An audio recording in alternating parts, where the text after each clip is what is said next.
learn how to use the personal computer, right? Some people did, right? Some people said, "Oh, I don't need to learn that.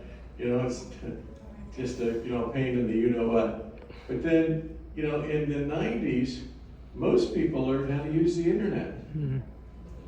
You remember when the internet first came along? Oh, yeah. What is it? Like, we're scared. And then after that came cell phones.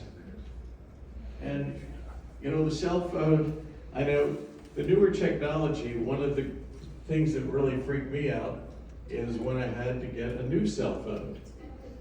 The cell phone would die, and I'd say, "Oh my God, I just mastered this one." Now I got a new one with all these bells and whistles and buttons I got to get acclimated to.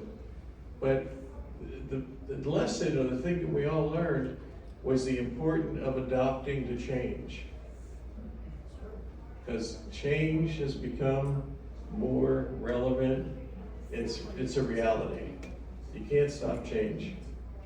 All you can do is accept it, embrace it, and try and benefit from change. Pardon? I hate to change. I hate to change too. There's a guy named Samuel, what was Samuel's name? Mark Twain, I believe was his pen name. Pen name, yeah. And I think Mark Twain said, "I hate the thought of getting older, but when I consider the alternatives, it's not so bad." So, we change, we age, and we can adapt to it, and I'm sure benefit from it in many ways, as we use it.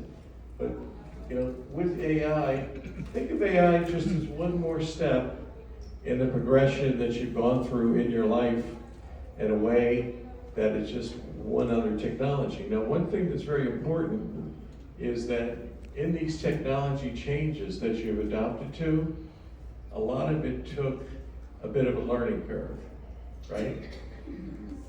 I remember when I started using a computer, I said, "Oh my God, which button do I push? I'm gonna hurt something if I push the wrong button, right?" Get that fear, you're gonna hurt something. But you can't really get hurt much, just wind up where you don't wanna be on the computer. Well, technology now is moving in a direction of making it easier to use. In other words, with AI, all you have to do is talk to it and ask it something and say, "How do I get from here to there? How do I do, what do I do about, this particular health problem? How do I grow more hair?"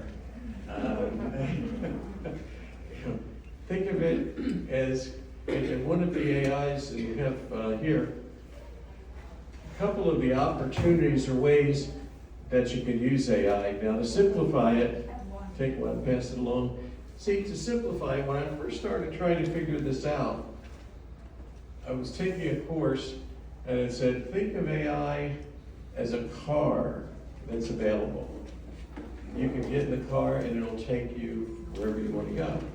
But the difference between AI and the normal computer and technology is you can switch engines. You can switch engines and put a different engine in your car. So in the pass out that we have here, there's really only 5 very highly used favorite AIs in here. You've got ChatGPT. You have one that has a really appropriate name called Copilot, which is Microsoft. Now, think of AI. AI is not your pilot at this point. It's not going to take you where you want to go, but it'll tell you how to get there and the easiest ways to get there.